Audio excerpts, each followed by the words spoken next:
I have an accent because I'm from a different place. That's how accents work. It's a lot of fun when you have an accent because you get to find out who's an idiot when you talk to people. You do. This girl came up to me recently. She goes, "You have a bit of an accent. Where you from?" I was like, "I'm from Haiti. I'm Haitian." She goes, "Oh my God, that is like so cute. I have never been to Africa before." I was like, "Well, that's amazing, because me neither. I've never been to Africa, not a day in my life. It's so far away." I was offended for a second. How the hell do you not know that Haiti is in Brooklyn? How is that even a question? I thought everybody knew. English is my third language. I speak Haitian Creole because I'm from Africa. I speak French because of a foreign exchange program called slavery.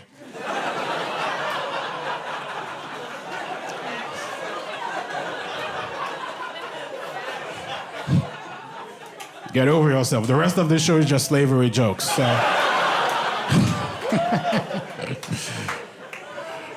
Yeah, terrible program. I do not recommend it. It's too much to pay for French. It's not worth it. Try Rosetta Stone instead. It's much cheaper and way less traumatizing. I speak English now pretty decently, but I used to struggle when I first got to America. I didn't know the meaning for certain words, so I would make up my own meaning for them. I did. For the longest time, I actually thought the word penalize meant to hit someone with a penis. That's what it sounded like to me. I had no idea. My first week in college, my professor said, "If you don't turn in your papers by Monday, you will be penalized." And I was like, what the fuck? I didn't come to this country to get penalized. It's fucking bullshit. So I turned to the guy next to me. I was like, "Hey man, have you been penalized before? Because I have some questions. First of all, how big is it? How hard does she hit you with it? Is it a gentle tap or a smack across the face? I need to know. Who does the penalizing? Does she have an assistant? Because that seems like an intern's job, you know? You know what? Never mind. Long story short, I dropped out of college. You're not gonna penalize me. I'm a proud Haitian man. My last girlfriend was a vegan, which is a mistake. It is. Don't do that. Food is too important in a relationship. You gotta be on the same page. She was black, but it felt like an interracial relationship. I had to learn the ways of her people. Most of our dates was just her watching me eat, then we'd go somewhere else so I could watch her eat. It's like we're swingers, but for food. That's what it felt like. I like vegans. I don't mind if you're a vegan because you want to be healthy. That's great. I just don't like the posturing, like this idea that you're better than me because you don't eat chickens. You're not. Chickens are dumb. We're supposed to eat them.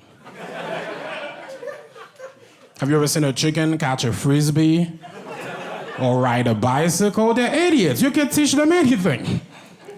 Can play with them, can hug them, then I'm gonna eat them. That's my philosophy on food. Also, I don't think there's a difference between vegans and meat eaters, but I do think if society breaks down, the meat eaters are gonna have the advantage. We will, because I watch a lot of nature documentaries. And you know what happens to vegan animals? They get murdered and become food for stronger and better animals. So if society were to break down, we're gonna be eating the vegans. They're making delicious meat for the rest of us. And when that happens, I'm gonna find my ex-girlfriend and eat her first. This time, she won't be coming.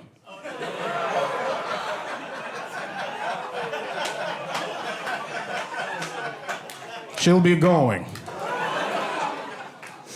I put a cunnilingus and cannibalism joke into one, and you guys did not appreciate it. You are terrible people.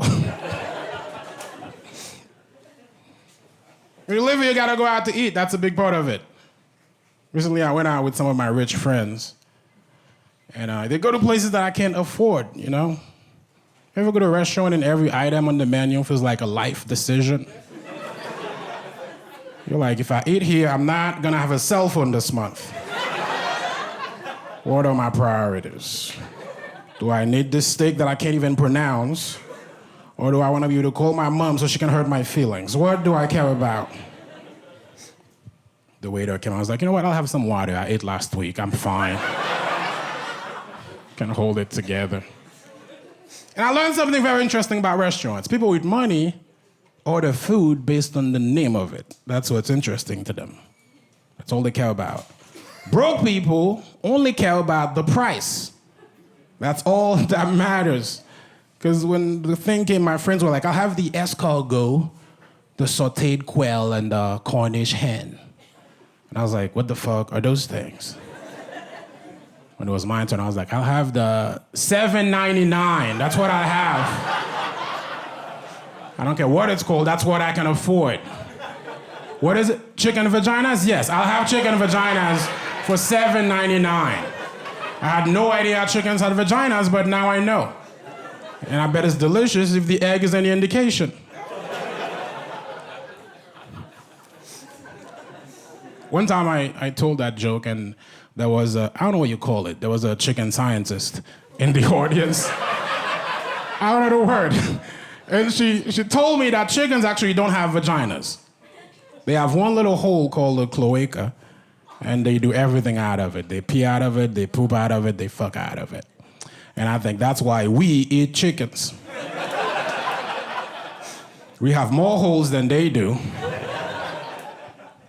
And in my book, that makes us superior. I hope I didn't ruffle any feathers with that one. That one's for the kids. It's cute, ain't it? I live here in Brooklyn. I like it. For what it is, I'm not crazy about it. I don't love it. I'm not one of those people. People have to lie to themselves about this place. You know? This is the greatest place in the world. It is magical. No, the fuck it isn't. This is a very stressful and expensive place to live. You pay an illegal amount of money to live like a peasant and you get to brag about it. If you're not making six figures in the city, you're just a peasant with a Metro card. That's all you have. What are you bragging about? Your bathroom is in your kitchen. Is that normal?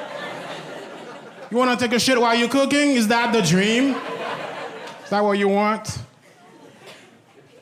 The Big Apple, that's what we call it. Why? Why? New York is nothing like an apple. An apple is a sweet and healthy fruit. It's good for you. That's not New York. I've never picked up an apple and thought, why does this apple smell like piss? Why is the homeless guy jerking off in my apple? This isn't what I signed up for. This place changes you, you know? I've lived in a lot of places. New York is the only place where I've had to take back a smile. You know how fucking weird of a moment that is? Because anywhere on earth you smile at a person, they know it's a sign of connection. You're letting them know you see them. Not in this fucking city. Sometimes you just have to creepily take back a smile. You're like...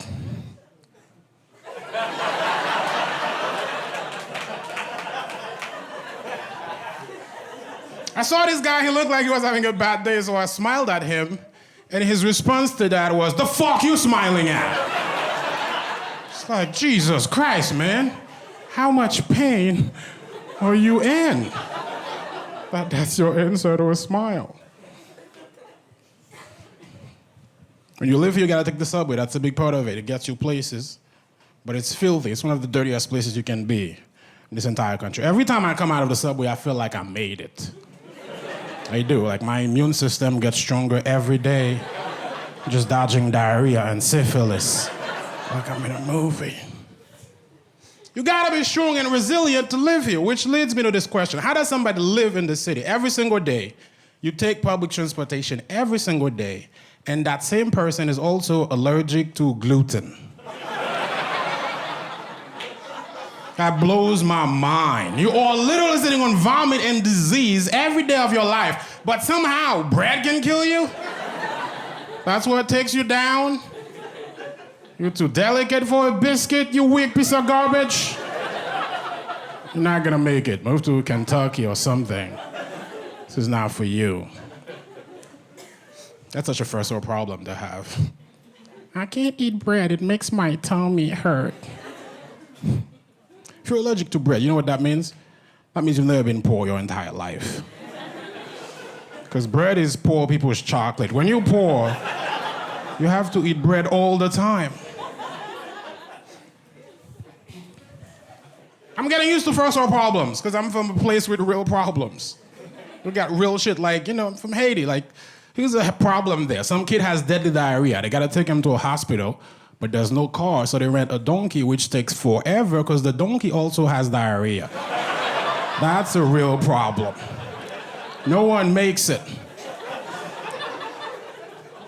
You know what an American problem is? I'm an emotional eater. I eat my feelings. Don't laugh. It's a real problem. When I get sad, I get fat. What a luxurious fucking problem to have. Do you even realize what that means to be an emotional eater? That means you have so much food, you have food for specific feelings. This is sadness, food is anxiety, food is Game of Thrones is over food. Somebody breaks up with you, it's cupcake day, your life is amazing. What are you complaining about? Remember food, the thing we used to use for survival? Remember that shit? Using food as a coping device. You're all coping with food. Some people in other places have to cope with having zero food. You know how they do it? By dying, because that's what happens when there's no food. Oh, what happened to him? Oh, he's dead. He's an emotional starver. He starves to death like a bitch. Fuck him. I was talking to a friend of mine recently, a white friend, and this is what he said to me. He goes, hey man, I just moved, by the way, this is my white voice. I don't have another one. It's the exact same. He goes, hey man, I just moved to Brooklyn and I found out that I'm white. I was like, what the fuck does that mean? What'd you think you were before you moved to Brooklyn? And he goes, I always thought I was raceless. I was like, that is the whitest shit you could ever say to me. That is the most Connecticut statement I have ever heard. Of course you feel raceless, man. Of course you do. You're a young white man in America. You got courtside seats to life. A white person in America saying they feel raceless, that's like a lion walking in the jungle going, I feel pretty safe in here. I don't know what these gazelles are afraid of. No one is trying to kill me. Stop having rallies and shit. That's the only thing that I envy that white people have, that raceless thing. Where you move through life and your race is not the first thing about you. That's all I want. You can keep everything else. You can keep all the quinoa. You can keep the Winter Olympics. You can keep Mumford and Sons. I don't want any of that shit. I just want racelessness, because that seems nice. I just don't know if it's possible. Not if you're black. Because race is ubiquitous in America. Doesn't matter who you are, that shit will follow you. A while ago, someone vandalized LeBron James' house. The person wrote nigger in front of LeBron's house. And I'm assuming that person finished and went back to their minimum wage job at like a Cracker Barrel or something, because let's be honest, that's the work of a poor racist. Rich racists aren't doing shit like that. They got real racist shit to do. Like privatizing prisons. That's the kind of shit they're up to. They're not writing nigger on people's houses. That guy's an intern at best. He does it for the love of the game, baby. Just shows up with no confidence. Hi, I'm here for racism, please. All right, welcome to Boston. What are your qualifications? Not much, I just started. Mostly passive-aggressive stuff. I get into a lot of Facebook fights. All right, well, every journey's got to start somewhere, so good for you. Who do you hate? The usual, just the blacks. Like, that's it? You haven't even made it to Jews yet? You need to diversify your racism, man. This is not gonna cut it in the 21st century. We don't have a paid position right now. Why don't you go write nigger on somebody's house? And that's what he did for free. I was talking to my friend about it, the whole LeBron thing, and he said, I feel bad for LeBron. And I was like, I don't. Why would I feel bad for? It's LeBron James. That's King James. He wrote the Bible. He doesn't need my pity. LeBron James is worth $500 million. That's a lot of money. That's the kind of money where poor people's words shouldn't hurt your feelings anymore. That's immunity money. If you call me a nigga right now, that would hurt my feelings.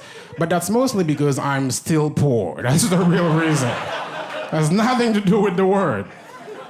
Feelings are for poor people. Did you guys know that? That's all we have. They took everything. We gotta have feelings.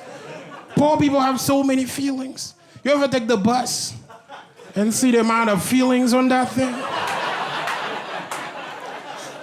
Every bus ride in Brooklyn is the most aggressive therapy session with all clients and zero therapist. Sometimes even the bus driver expresses his feelings. But then if you flip it, you hang out with really rich people, they're so fucking weird. They have no real human emotions. They don't even laugh like regular people. Here's how really rich people laugh. Very amusing. And to be clear, I'm not saying money is the antidote to racism. That's not what I'm saying. What I'm saying is if money is worth anything, it should make you impervious to nonsense. What's the point of being LeBron James if some nameless, faceless motherfucker could ruin my day with a word? I'm not doing that. Are you kidding me? If you gave me a quarter of LeBron's money, not even half, just a quarter of it, I would go to bed every night to a recording of a white person calling me a nigger. I would do that every night. Sleep like a baby. Surround sound so I could hear it really well. On a pillow made of money. I'd wake up well rested. Look at my bank account and laugh to myself. It's all still here.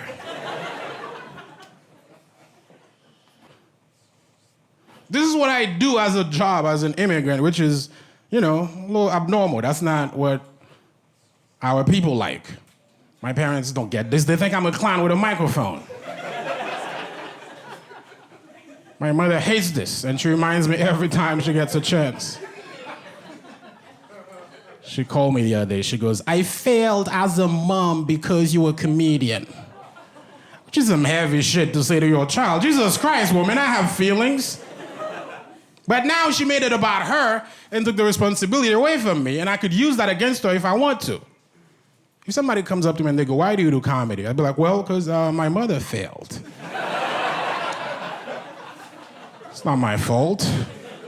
Clearly, I was raised by an incompetent woman who couldn't make a doctor out of me, I guess.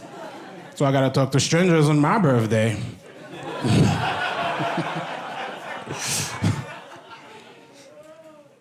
Here's how dramatic she is. She followed that with, if I die, it's because of you. Don't even bother coming to my funeral. I was like, well, I hate to break this to you, Mom, but that's not how funerals work. Usually the dead person is not in charge of the guest list. How are you gonna stop me from coming to your funeral? I'll do the eulogy if I want to. As a matter of fact, I'll tell jokes at your funeral. How are you gonna stop me?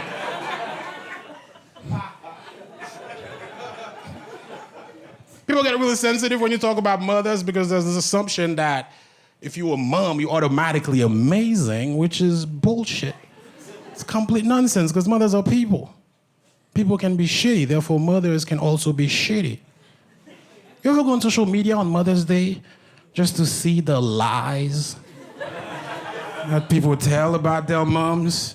Everybody's mom is a fucking superhero on the internet, just typing away nonsense. My mother is the greatest human being on the planet. She cleans up all the subway stations by herself. She climbs Mount Everest every year with not one, but 2 homeless people on her shoulders. She breastfeeds motherless puppies on the weekends. She hangs out with the most unfortunate people, lepers, cancer patients, and Republicans. She is so amazing. So really? Your mom is amazing all the time? She's never done some crazy mom shit? She never got drunk and lost you at the mall? That never happened? When you're 5 years old, you gotta explain to some stranger where you live. You don't even know street names yet. I live by the BLV. It's Boulevard, you motherless child. Go home. Find an adult. I'm just saying that all moms are Michael Jordan. Some moms are just Lamar Odom. Sometimes that's what you get. That's how the cookie crumbles.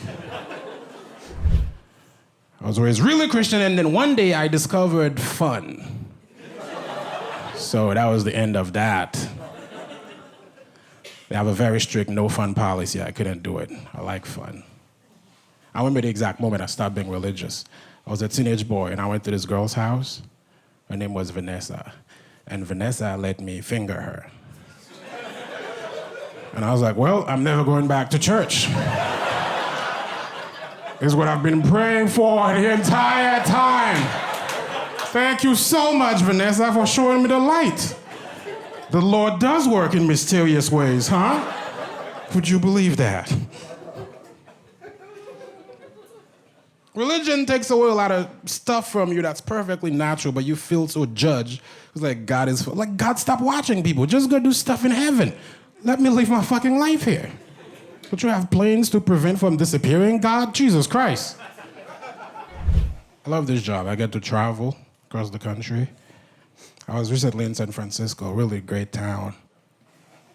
The tech bros have ruined it, but it's a beautiful town otherwise. I went by the Golden Gate Bridge. Beautiful landmark, but, there's an ugly side to it.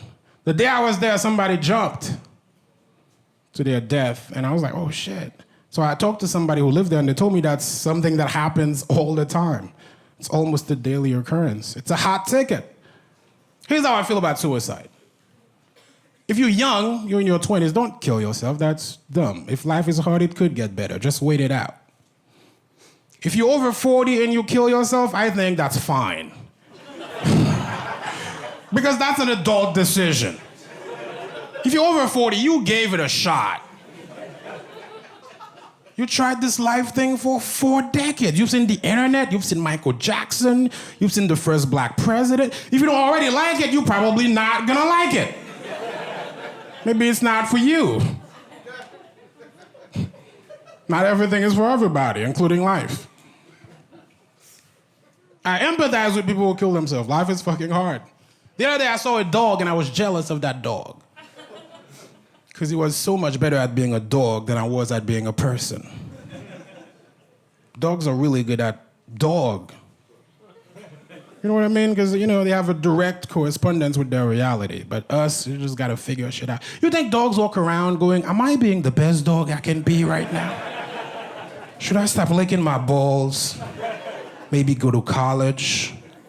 Become a vet? So I could help my brothers and sisters in the canine community? It's like, fuck that. I'm a dog. I'm just gonna throw up and eat it real quick. People with college degrees get paid to pick up my shit. My life is good. It's good to be a dog. The other part of this gig I really like is the people. You meet outstanding people. Not all the time. Sometimes it gets weird. Recently I did a show and I met this old man. He was 79 years old and was really into my comedy. I was like, oh, that's cool. I have an old friend now. So after the show, he took my email and phone number. I was like, well, I hope that's the end of it. But it wasn't. He called me the next day and invites me to his place for dinner. And I was like, all right, this could go a couple of ways. Let's go through them. First option is a 79-year-old dude. His wife is dead. Maybe he's lonely and he wants to impart some wisdom on a young man. I'd listen to him. Maybe he has some cool old guy story, like he had to eat squirrels for an entire week during the Great Depression. I'd listen to that. Second option, this is an old white man. Maybe he has a lot of money laying around and he wants to give me some of it out of guilt. I'd take that money. That's my personal reparation. I'd fucking take that. The third option, I've been living in New York for a minute, so I know people can be into weird shit. So I was like, what if I go to this guy's place and he has 6 other old dudes and they're planning to gang rape me. Now, I gotta think about this logically. I'm a pretty strong 31-year-old. How many 79-year-olds does it take to rape me? The answer is 5. It takes 5 of them. I thought about it, 4 to hold me down and 1 to get the job done. And they could all rotate. Everybody's gotta have a go. That's just good gang rape etiquette. I was like, is this what New York does to you? You afraid of a 79-year-old man? Could be your grandfather, for Christ's sake. I was like, I should believe in people more, so I should go. I decided to go. But I texted my friends. I was like, all right, this is where I'm gonna be. If at 9 p.m. I'm not out, call the cops. The elderly got me. But I went to his place and things went fine. Things went very differently from what I expected. He bought and paid for Indian food. We had a nice dinner. We had a nice conversation, and then I raped him.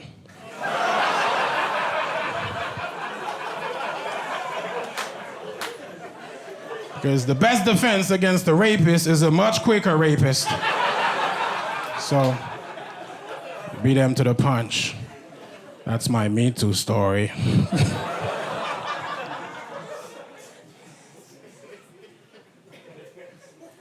The Me Too movement is 3 years old now. It's a toddler. It's a toddler with a lot of bodies. Part of your heroes went down, white man. A lot of great whites got fired for dick-related stuff. It's a long list of people. Some were funnier than others. Matt Lauer, that was funny to me. Because he invited a coworker into his office. Matt Lauer, the face of NBC, invited a coworker to his office. When she got there, he pulled his dick out, which is a technical foul. Jesus Christ, man, that's fucking flagrant. Time out, bro. Because not only is that sexual misconduct, but it's also a terrible game. That's your move. You've been on TV for this long. This is how you try to get laid. Has that ever worked for anybody? Has a woman ever walked into a spontaneous penis situation and was like, oh my God, is this for me? Thank you so much. That is so thoughtful of you. I didn't even know you had one of those. Oh my God.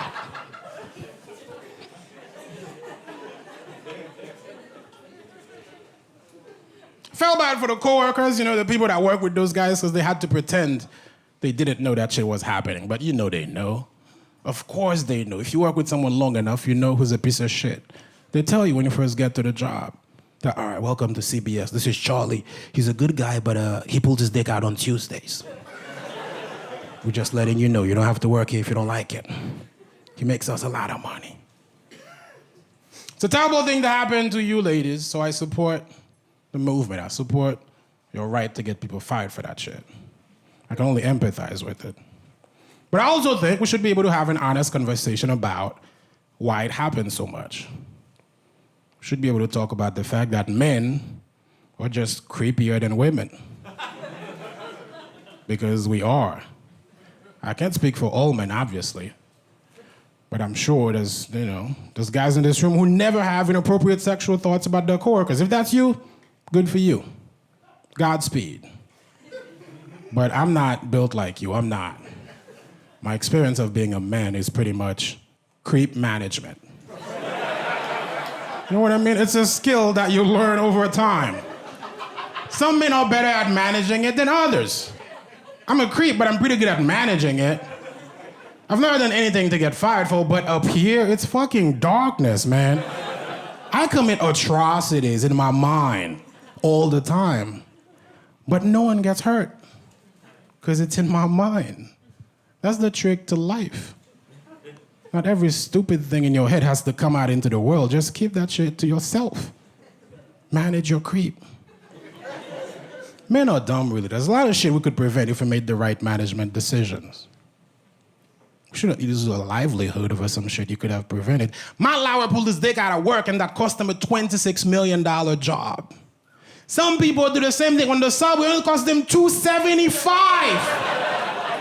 That is excellent creep management. I mean, the savings. If you just tweak the location of where you pull your dick out, your kids could go to college now. Why we gotta be so dumb about this?